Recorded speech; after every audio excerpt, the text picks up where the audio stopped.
Good morning and welcome to the Unitarian Universalist Congregation of Santa Rosa. My name is Reverend Dara Olandt. I serve as assistant minister. I am so glad to welcome you to worship this morning. How truly good it is to be able to gather this way in these times. Good morning. Wherever you are, however you are welcome here. Whether you come this morning with laughter in your heart or with tears, you are welcome here. Whether you come weary or joyful, whether you're not sure how you're doing this morning, you are welcome here. In this time set aside for you and for us to connect with one another, with our deeper selves, and that which is greater and deeper than any single one of us alone. This morning, our worship service is offered at the top of the month. Our month-long theme in April is the theme of liberation. And our topic is solidarity as a spiritual practice. I invite you to just allow the topic and the theme of the month to settle into your heart and settle into your mind. A month-long theme of liberation. Our topic, solidarity as a spiritual practice. Come, let us worship together this morning.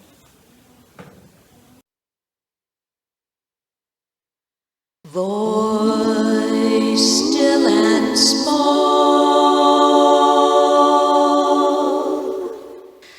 deep inside all, I hear you call, singing.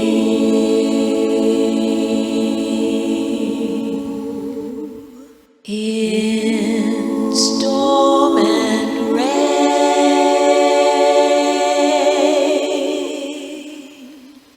sorrow and pain, still will remain, singing.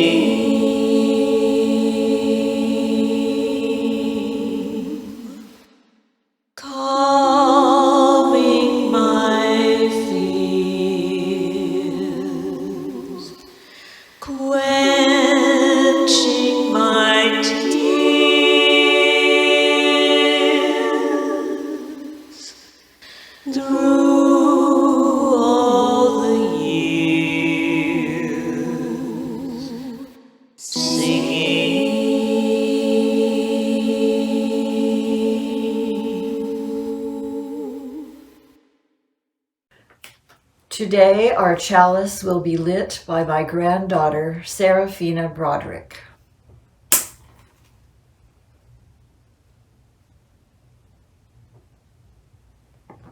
Our chalice lighting words are by Reverend Deanna Vandeveer for our collective liberation.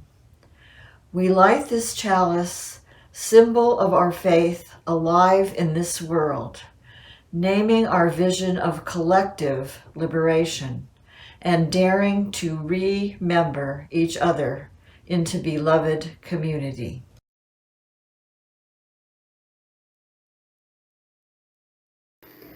When I breathe in, I'll breathe in peace. When I breathe out, I'll breathe out love. When I breathe in, I'll breathe in peace. When I breathe out, I'll breathe out love. When I breathe in, I'll breathe in peace. When I breathe out, I'll breathe out love. When I breathe in, I'll breathe in peace. When I breathe out, I'll breathe out love. When I breathe in, I'll breathe in peace. When I breathe out, I'll breathe out love when I breathe in. I'll breathe in peace when I breathe out. I'll breathe out love. Thank you to Lou and Sarafina for lighting our chalice this morning. We offer thanks to the musicians that have created beautiful music for us to experience and share this morning. People are singing the breathing meditation in so many different congregations right now, gathering virtually. So having just done that breathing meditation by Sarah Dan Jones together, let us remember how deeply connected we are to one another and also to UU communities all across the country right now. I wanted to share that, especially in light of our theme this morning, solidarity is a spiritual practice. We've got a couple of extra special pieces. This morning, Jen Fries, our Director of Religious Education, is going to take a much needed break, taking this Sunday off. We do have a beautiful piece that's going to be shared with us, though, by another Director of Religious Education, Jen Blosser, and Kids, Director of Religious Education at the Unitarian Universalist Church in Fort Myers. We're going to share a wonderful, thoughtful, and fun for all ages as a way of connecting to other UUs across the country. I also want to share the good news that Reverend Chris will be rejoining us after being out for his medical leave. He's been healing well, and he has prepared a wonderful wave and hello that'll be part of this service. I'll offer thanks as well for everybody who has been so closely weaving the fabric of community together at this time through calling each other, checking in, sending emails, hopping on one of the email threads, or connecting through the Zoom platforms. We give thanks to our lay chaplains who have been gathering people together on Wednesdays at 3 o'clock for some caring conversation and connection and deepening. That'll be happening again, so please look out for information from Paula Hammett. Jen Fries, our Director of Religious Education, has been offering gatherings for our young ones on Sunday mornings at 9:30, and through using the Zoom platform, it's been going very well. We also have Stewardship, Diversity Project, some of the small groups, Matters, neighborhood groups beginning to use Zoom. It is so wonderful to see the flourishing and the persistence of people, whether they feel comfortable, we feel comfortable with technology or not, leaning into this time, figuring out how to connect and to feel the warmth of community. If you're someone in the congregation that wants to have your group meet via Zoom, please do connect with Dawn, our administrative manager, and Dawn can help get that set up. We now have a congregational Zoom account, so that can be reserved the same way people would reserve a room in a building. In our building at the Glazer Center, people can reserve the Zoom room. So contact Dawn at administrator@uusantarosa.org. And now Robin Rogers and friends are going to take us away with the Principal's Song.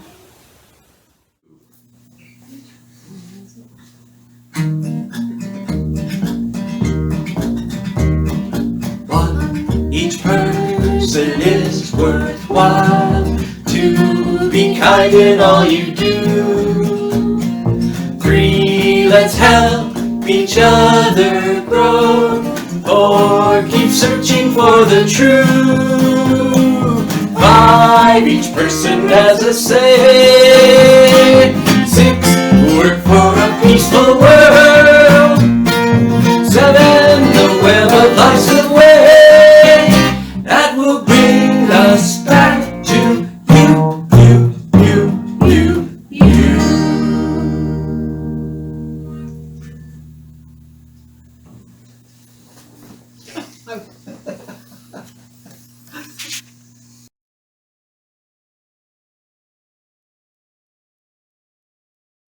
Hi, I'm a kid from the Unitarian Universalist Church of Fort Myers.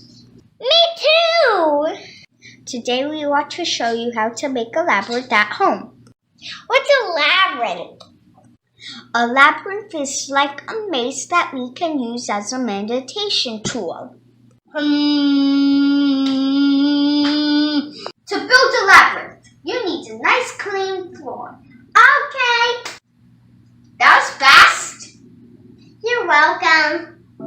You'll also need to move all the furniture out of the way.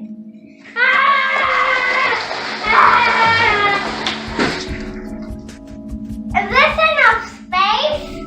It will work. You will need objects to outline your labyrinth on the floor. We are going to use stuffies because we got a lot of them. I am the queen of stuffies!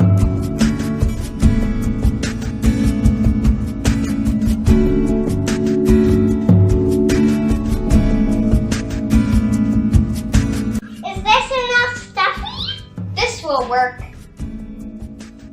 Why are we in different clothes? It took us a whole day to bring all the stuffies to the living room. First, make a cross.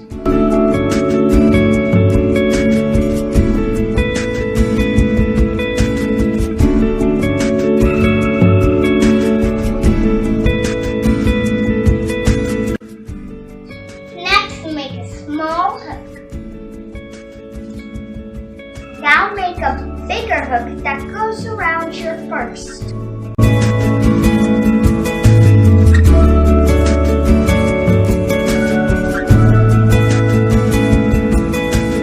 Almost done. Only one more hoop to make. Yeah!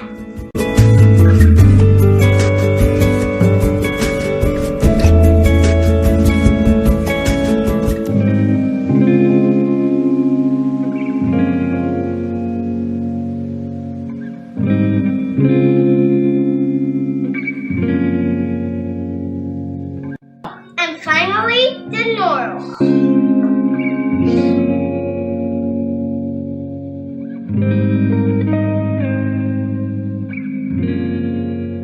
Now our labyrinth is complete and now we are ready to use it.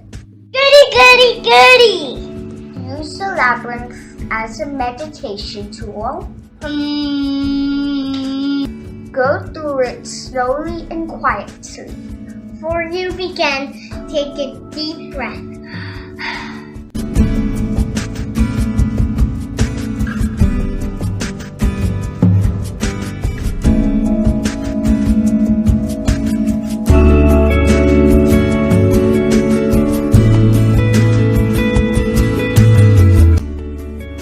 When you get to the middle, take another deep breath.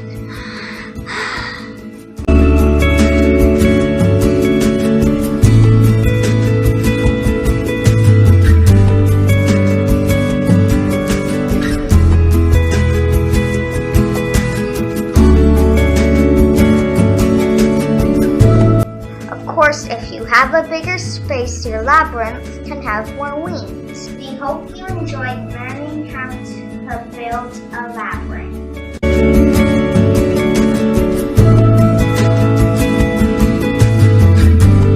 See you next time. See you next time.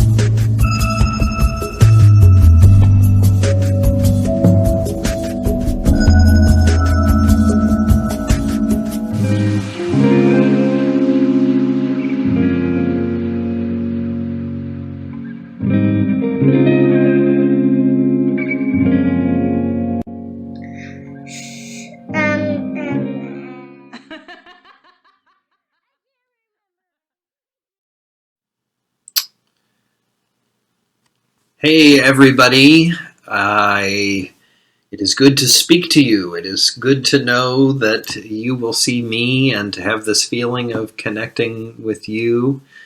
I just want to offer my prayers for your health and well-being right now in this difficult time.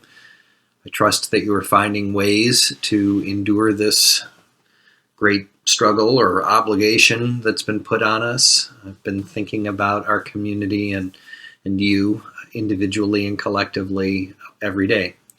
As I've healed from my heart surgery, which went beautifully, and the healing afterward has gone as well as anybody might have hoped. I'm so grateful, even as so many changes were happening around the community, to have been able to take a complete break and just really concentrate on healing, and that's gone well.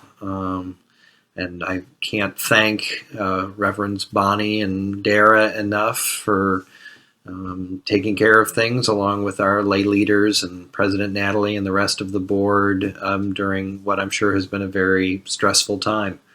It is just so good to know that everything has gone so well. The good news about healing so well and is that I have been cleared to return to work. And given that I'm not going anywhere on my sabbatical and I'm eager to connect with you, that's going to start pretty much immediately. I'll begin making phone calls, particularly to board members and lay chaplains and neighborhood group leaders and folks who can get the communication flowing out for me. I'm going to just keep thinking about ways for us to connect with each other. I hope you'll do the same during this time. So grateful for the way people have embraced Zoom and other things that just let us be with each other, and we can always keep finding new ways. Just the urge to pick up that directory, call somebody you used to sit with in the sanctuary or volunteered or taught with, and give them a quick shout out. They're probably going to be able to call you back or take your call, since so many of us are just sitting around here these days. And it feels so good to have face-to-face or voice-to-voice connection. So I just want to say hi, and I'm back, and you may email me and call me, whether you have been just sitting around watching Netflix or busting your butts with your kids or heading to work at your essential job. My fervent hope is that you will stay safe, that you are safe, that you will not get this virus. And I hope you are finding ways to make sense of all of this, to stay sane, and maybe even begin to imagine what positive things can come from this in the long run. Certainly our congregation and I and Reverend Dara, as we go forward, we're going to do whatever we can to help bring meaning to these difficult times through our various forms of communication. And again, I want to thank Reverend Bonnie for being such a part of our community during this difficult time, helping us to think of ways to make meaning and good sense of this. I really do believe that in addition to being a great struggle, this is a time of great awakening too. And I'm comforted by this final thought that all of us, every single person who is at least able to shelter at home, which is actually almost everybody, all of us who are hunkered down at home are making such a huge sacrifice of our physical freedom and our education, our jobs. I mean, think about how much is being sacrificed to minimize damage and death to our fellow citizens. And that's a kind of powerful and lovely thought. And yes, we are protecting our own lives too. That's certainly part of it. But we are giving up a lot of our own lives for the sake of the common good. And that's always a good and beautiful thing. As the Uttara Tantra says, the greatest good brings benefit to self and other. So I know we're doing the right thing. And I just say, hang tough. May you know the wisdom and love of the great big thing as we face ourselves every day and this uncertain future together. And I will talk to you soon, I hope. Take care.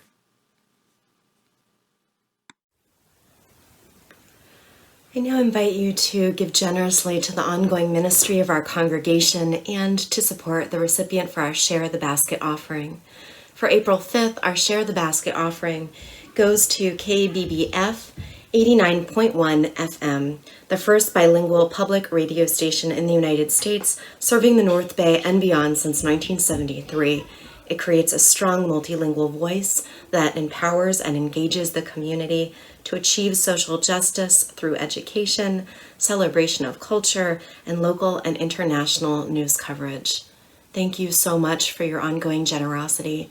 You can give and pay your pledge easily by going to our website at uusantarosa.org, and you can click on the pledge/donate button to both pay your pledge and to make a donation that supports this Share the Basket recipient. Thank you. Now let us say together the words for the dedication of our offering. To the work of creating beloved community within and beyond our walls, we dedicate these offerings and ourselves. Thank you. Hello, I'm Barbara Kezur, your lay chaplain of the day. I wish I could greet each of you personally, but like you, we are sheltering in place and having to find new ways to meet and connect. Milestones is a time in our service where congregants share their joys and sorrows and a book outside of our sanctuary, which we lay chaplains then read in the service.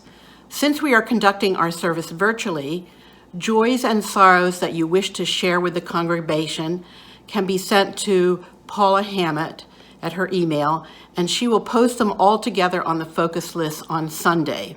And she will also make sure that they get added to our actual Milestones book. So how are we all doing? How are our hearts, our spirits, our souls? For myself, I've been aware of the grieving that I am doing for my old life, for not being able to see my daughters and grandchildren and dear friends, and to not have the daily activities that have nourished me. I'm having to find other ways to connect with all of the people that I love. I am writing emails, I'm writing snail mails, I'm making phone calls, I'm doing FaceTime, and now I'm even doing Zoom calls. I encourage you all to reach out to the people that you love. It really helps to know that we aren't going through this alone. And please, if you need one of us lay chaplains or any of the ministers, please let us know. Our lay chaplains are Paula Hammett, Lucia Milburn, Mary Lil Lee, Tamara Murrell, Al Liner, and Bruce Hope, and myself, Barbara Kezur. You can contact any one of us. So I'm going to close with some words from my favorite poet, Mary Oliver. Still, what I want in my life is to be willing to be dazzled, to cast aside the weight of facts, and maybe even to float a little above this difficult world. I want to believe I am looking into the white fire of a great mystery. I want to believe that the imperfections are nothing, that the light is everything, that it is more than the sum of each flawed blossom rising and falling, and I do. Be well, take good care of yourselves, and I will hold you in my heart. Bye-bye. I welcome you now into an experience of contemplative reflection, taking an opportunity now to make any adjustments physically that you need to in order to bring more relative ease to yourself in this space. Taking an opportunity now to connect down into your own experience and also connecting outwards with care and compassion to others. I invite you to take a few centering breaths, and I share with you a prayer this morning that has been written by Reverend Linda Barnes and adapted. It's a blessing. I invite you to receive this blessing. Blessings on those staying home. We're staying home. Perhaps love has never asked this of us before. We're staying home. This is our gift to humanity. Let us wish each other well. For those staying home alone, I offer you this blessing. May you grow a deeper understanding of your own worth. Dear one, leaven the aloneness with gentle care, for this too shall pass. May you be blessed with peace and serenity. May you find the courage to reach out and hear another's voice, and remember others need you too. May you be well. For those staying home together, I offer you this blessing. May you find moments of patience and grace in your relations. May you offer each other enough time apart, reassurance, and space enough to cry, to safely rage, for this too shall pass. Then let peace come again into your home. May you see one another's whole self as a gift. May you be well. For those working from home, I offer you this blessing. May you remember to take breaks. May you find the means to relish your imperfection and the imperfection of others as evidence of our shared humanity. You are enough, even when there isn't enough. Make order in your days, and then let it go. May you be well. For those staying home with children, I offer you this blessing. May you find humor and compassion in your days. There will be learning of a different kind, deeper, no doubt, unexpected for sure. May there be patience and forgiveness again and again and again, for this too shall pass. May you remember the deep love that brought your family into being. May there be peace and understanding in your home. May you be well. For those working hard and showing up on the front lines, may you know that you do not labor alone or in silo. May you know how deeply held in love you are. May you feel the care, strength, support, connection, hope beaming its way towards you. Whether you are weary or scared, we offer tremendous love, appreciation, and hope to you. This too shall pass. For those separated from loved ones, may you remember how deeply connected you are in the territory of the heart that knows no bounds. For those who are mourning and grieving loved ones who have departed this life, let us extend our deepest sense of care and compassion. May your loved ones be at peace, at rest, held in the fabric of existence, known and remembered with love. May love bind us, renew us, keep us, protect us. Let us keep breathing for and with each other, remembering how connected we are, always. Blessed be, and Amen.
Spirit of life, come unto me. Sing in my heart, the stirrings of compassion, blowing the wind,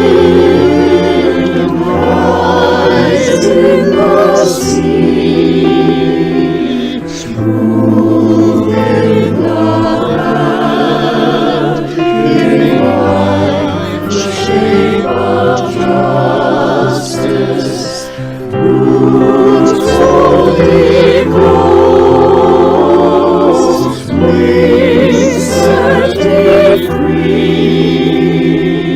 Spirit of life, come to me, come to me.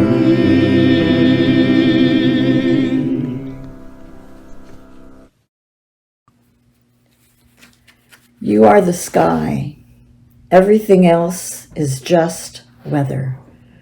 Pema Chodron. I had known Barbara since I was 19 and she was 21.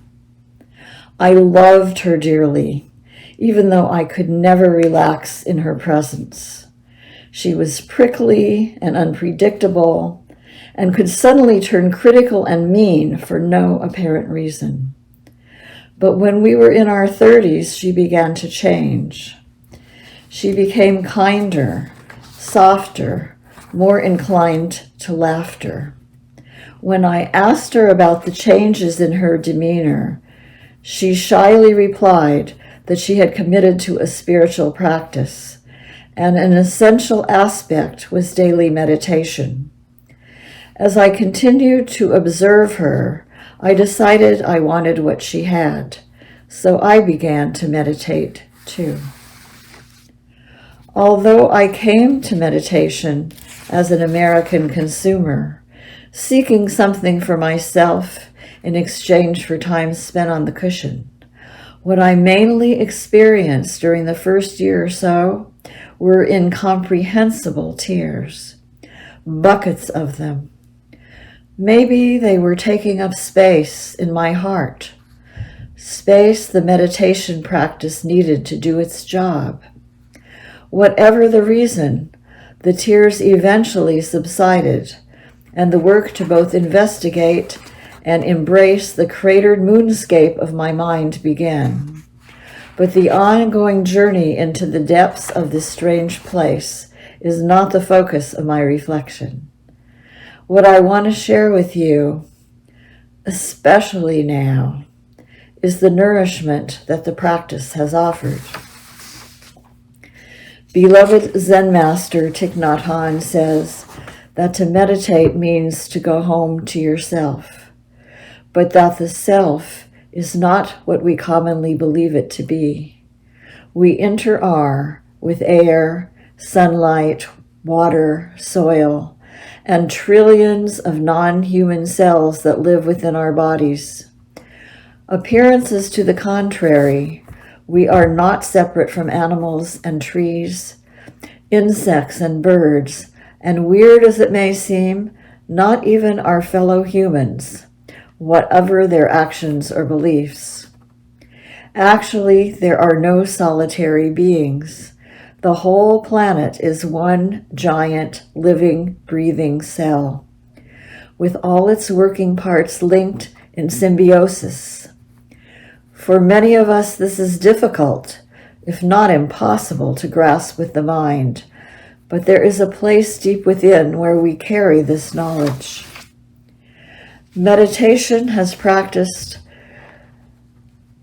as a sort of strangely calibrated GPS, often guiding me down busy streets to the wrong city, but occasionally taking me home to my true self, inseparable from everything that is.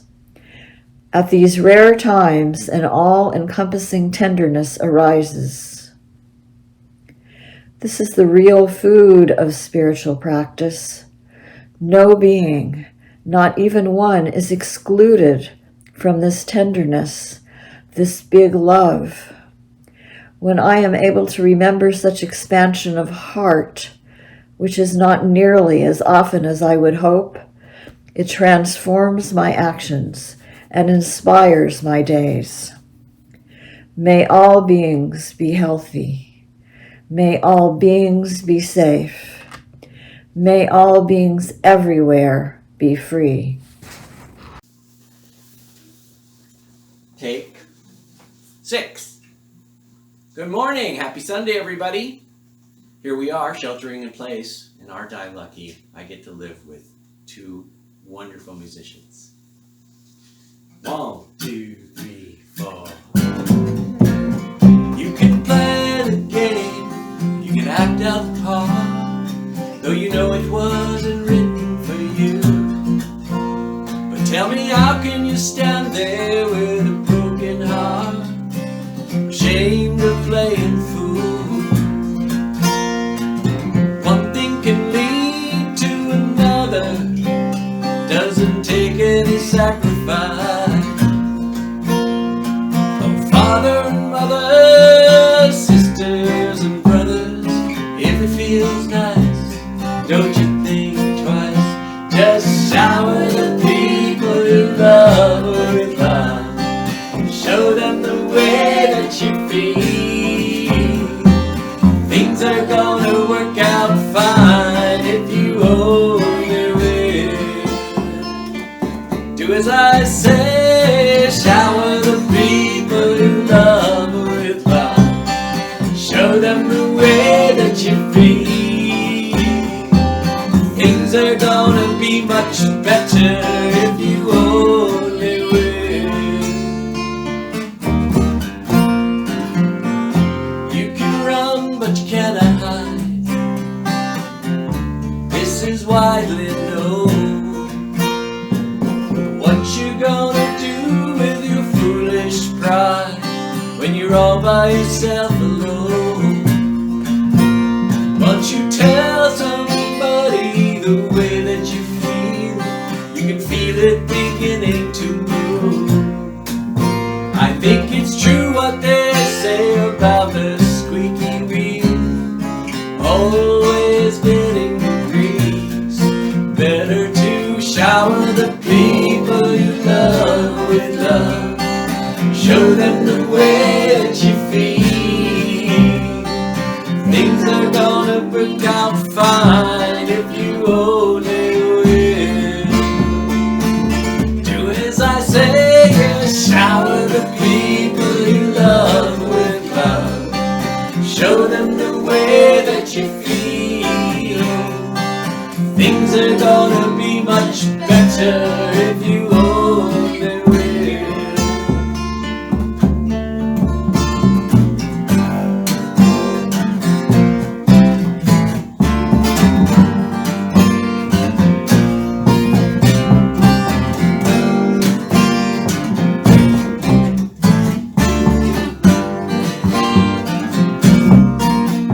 I said, shower the people you love with love.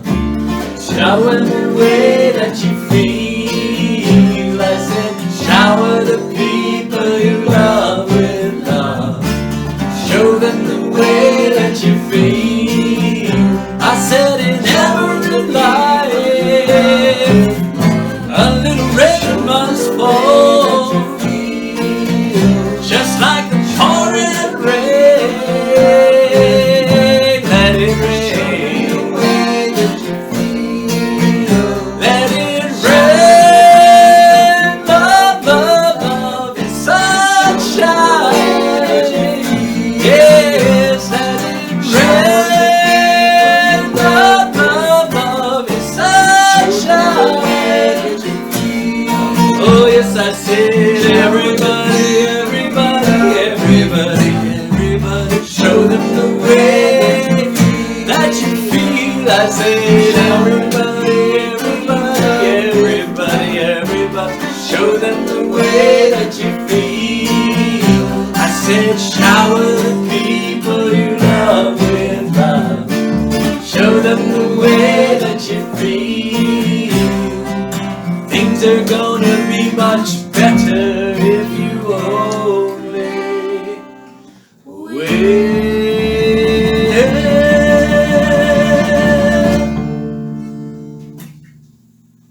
Happy Sunday. Absolutely.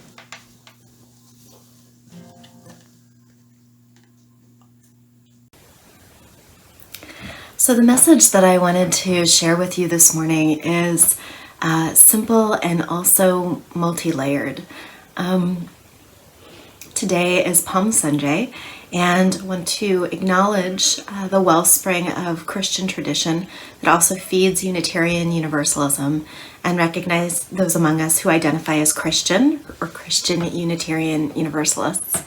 Also, this week is Passover, beginning on Wednesday. And so I want to honor and acknowledge the deep well that is the Jewish tradition, and that also feeds our living tradition of Unitarian Universalism, and those among us who identify as Jewish and Unitarian Universalist. And my family will be celebrating Passover this year as Jewish UUs. And in light of our theme of liberation and what's occurring right now in our world, I wanted to share with you a few thoughts and tie them into solidarity as a spiritual practice. So when I think about Palm Sunday and I think about this time moving towards Easter, thinking about the gifts of the teachings of the historical figure of Jesus and the arrival of hope, thinking about Jesus, as the stories go, arriving on a very humble donkey into the city, and his life journey of working with people at the margins, loving across borders, and bringing forth a message of justice and a powerful charge to make a society more just. Then I think about the stories related to Passover and the Exodus. You know, we can think about how in those stories, those old stories, the ancient stories, the Jewish people, the Israelites, did not have time for their bread to rise before their moment appeared, the window opened, and they had to make a break for freedom. They had to get up and go before they were ready. And they didn't have time for the bread to rise, which is why people eat matzah at the time of Passover, to remember the journey that people had to take for their freedom. You know, these times in which we live are unprecedented, and they're challenging all of us. And given the stories and the timing of the year, I've been thinking a lot about what it means to be in literal and also metaphoric exodus, and what can be gleaned about those times in history and throughout the ancient stories found both in the Hebrew Bible and the Christian Bible, what it was for people and what meaning-making journeys they were on when they were separated from each other or from their sense of home or community. Clearly, there are people that are actually fleeing their countries and in actual exile from their countries. We also are living right now in the United States. Everyone who is in a place like California where there are stay-at-home orders are in an experience of being separated from as much physical interaction as they might typically have social interaction. And so we're living in a diaspora of sorts. And I say that with attention to the practical and also the metaphorical. The thing is, in looking back into these stories, what do people do when they are separated from each other, from the land that they love, from the places and peoples they love? People end up, a lot of times in these stories, they sing and they pray and they meditate, and people begin to center more deeply their spiritual core and their spiritual life, and reconstitute the world that they have known and loved. And I think about the wisdom of that right now, and what it actually means to sing and pray and meditate and avail ourselves of the sense of spiritual life and spiritual practice that can renew our hearts and also reconnect us and help orient us to the kind of world that we actually want to return to or create anew. So I wanted to just share that with you in light of the season that we're in and the times that we're struggling inside of. I know that for me recently, I've found a sense of freedom and joy just being able to experience nature when I can. And I know not everybody has that ability easily to do, but being outside a little bit is a wonderful thing. And also taking time set aside in meditation, quieting the heart and mind, allowing that sense of the breath to carry forward and to connect is incredibly healing. So today I really wanted to also talk to you about the sense of solidarity as a spiritual practice, and tell you a short anecdote that might seem a little random, but hopefully you'll understand as I weave it all together for us in the service. Years and years ago, I was asked to be part of an interfaith clergy contingent that would accompany low-wage workers who were fighting for dignity on the job and for healthcare. And I stood with a bunch of other religious leaders and workers and families at a very unusual place. And that place was the Casino San Pablo in San Pablo, California. When I first got involved in this project, so to speak, I met someone who has made such an impression on my heart and mind. And even though this was years ago, I continue to think often of this person and their family. This person made a powerful impact, and they were a very soft-spoken yet powerful leader. Their name was Nurmani. Nurmani was a worker at the Casino San Pablo. He had 3 beautiful children and a wife that I also got to know. Nurmani was someone who was a silence breaker, someone who decided to lift up their voice, even though it was not easy, and to move into leadership and compel and inspire others to also work together to try to advocate for rights. And when I met Nurmani, he shared with me his story, and he invited me to share it more widely. So I'm sharing pieces of it with you today. One of the things that happened to Nurmani was that he was working at this particular workplace, and his father died suddenly, and he was essentially called to go be with his family at this tender time at the time of his father's passing, to preside and be part of the funeral rites. And he was from Nepal, and so he got clearance from his workplace to go travel, take time to go and be there with his family in Nepal. I spoke with Nurmani's priest, Hindu priest, who told me and helped me understand more deeply how important it was for Nurmani to actually be in Nepal and be at those rites, multi-day rites, especially as the elder child in his family. And so when Nurmani was gone, his wife received a letter in the mail, and that letter was from the workplace, and it said that Nurmani had lost his job. Now, a lot of people right now across the country are getting unexpected news, such as a loss of a job. And there are times where I think many of us have experienced in our own lives kind of the rug being pulled out from under us. So for Nurmani, getting this letter, especially because he thought he had clearance from his job, it was shocking and it was distressing. And a lot of people would understandably so turn inward and, just kind of wrestle and move more inwards with it. But he decided to actually come more deeply into relationship and step out into more leadership. And so it was that Nurmani and his coworkers decided to form a union and advocate for their rights, which would include job security and collective bargaining and the ability to have health care. So this particular day that I was called to be with the workers and their faith leaders and faith leaders from across the East Bay of California, we got together, and in this particular day the workers were going to try to re-enter the workplace and begin working after being locked out. And so it was a very blustery day that day, and I remember we crossed the threshold of the casino, and I remember thinking, gosh, is the wind just conspiring to make it difficult for these workers to go back to work?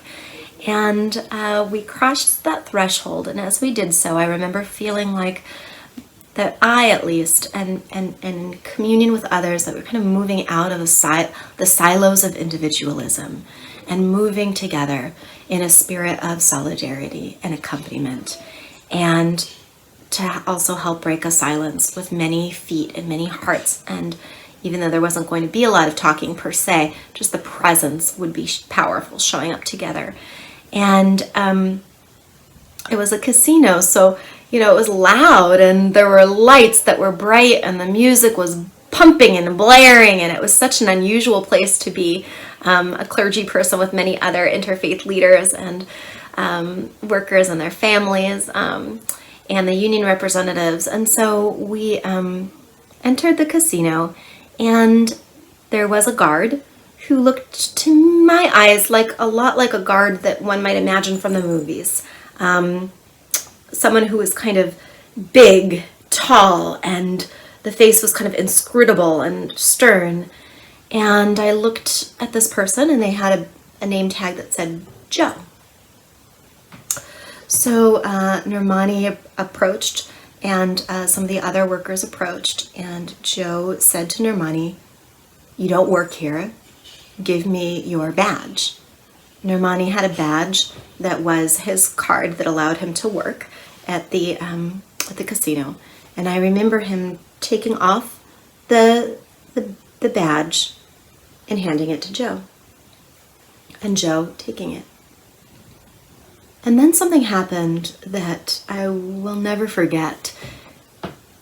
Things changed because Nirmani said clearly, quietly, but audibly, "Wait, that's mine." And he didn't mean the badge that he had given to Joe. What he meant was there was a little sticker on the badge. And Joe was discombobulated and kind of confused and looked down. And Nirmani pointed to the sticker. It was Nirmani's union sticker, a sticker that was a visible sign that he was connected to a community, connected to his fellow workers. And Joe peeled off the sticker and handed it back to Nirmani. And Nirmani put it on his shirt. In that moment, I saw a glimmer that shifted the power dynamics that had been at play. I saw in Joe's eyes a recognition that Nirmani was a person, a man, next to his family, who was next to a bunch of religious leaders who were all close to many friends and workers.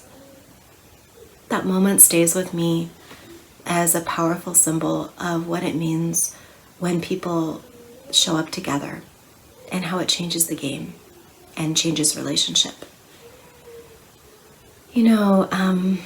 These are unprecedented times that we're living in, and I know that it is challenging for each one of us to figure out how to do life.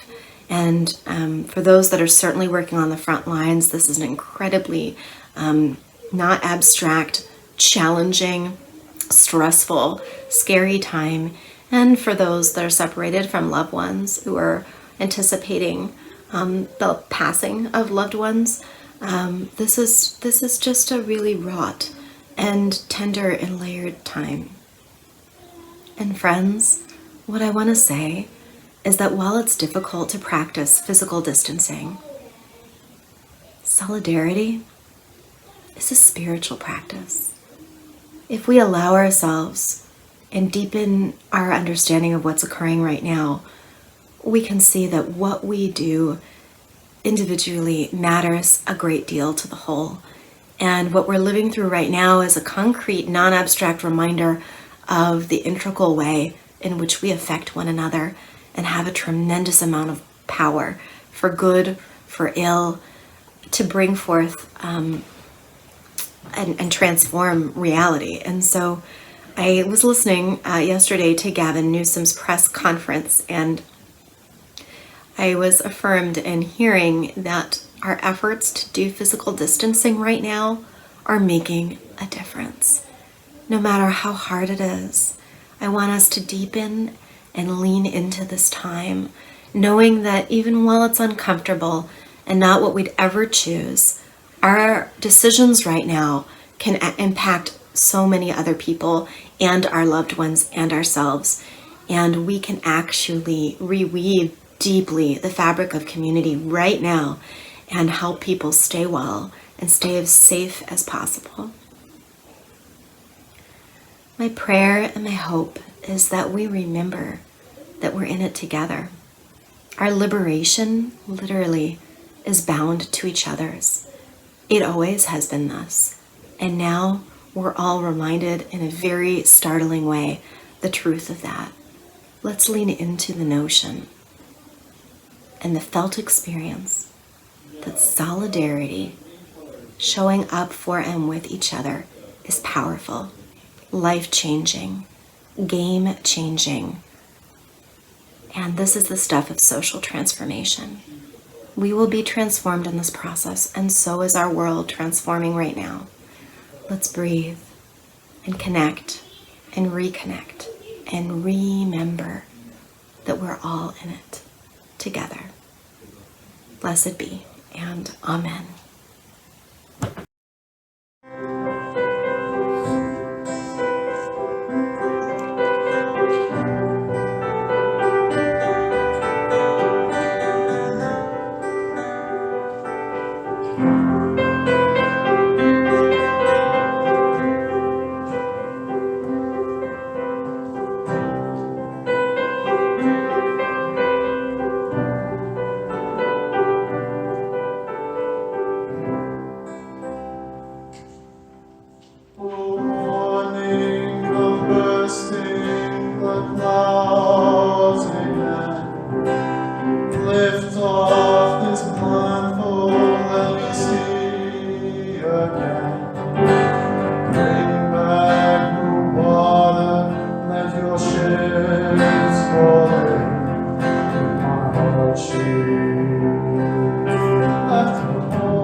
outcasts flow.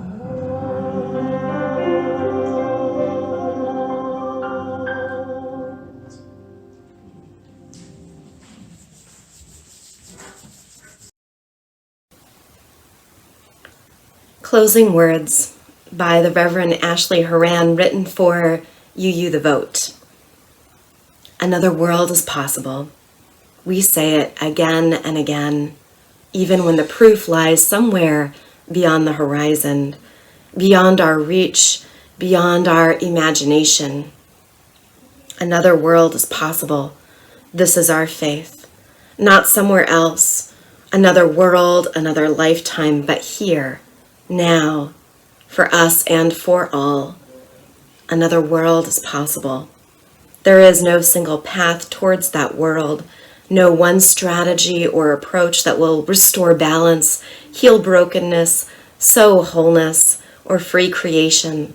There are many routes towards liberation, toward freedom. But the abundance of options does not absolve us of the responsibility of acting. Another world is possible. The call, the duty of each moment in history is to discern who are we and what can we bring with humility, integrity, faith. What is the context and how can we address it with agility, resilience, skill? What is the vision and how can we realize it with accountability, relationship, joy? Another world is possible. In this time of despair, of fear, of collapse, this is a time that is both like every other era and like no other time in history. It is audacious to declare our faith and to commit our work to a world that is more free, more just, more whole. But we are an audacious people in good company with many kin, and we are ready to show up and work hard and stay humble and make friends and hold the vision, starting here, now, today with us and persevering, however long it takes, until that other world is not only possible, but another world is here. May it be so. Go with compassion, friends, go with love. Blessed be, and amen.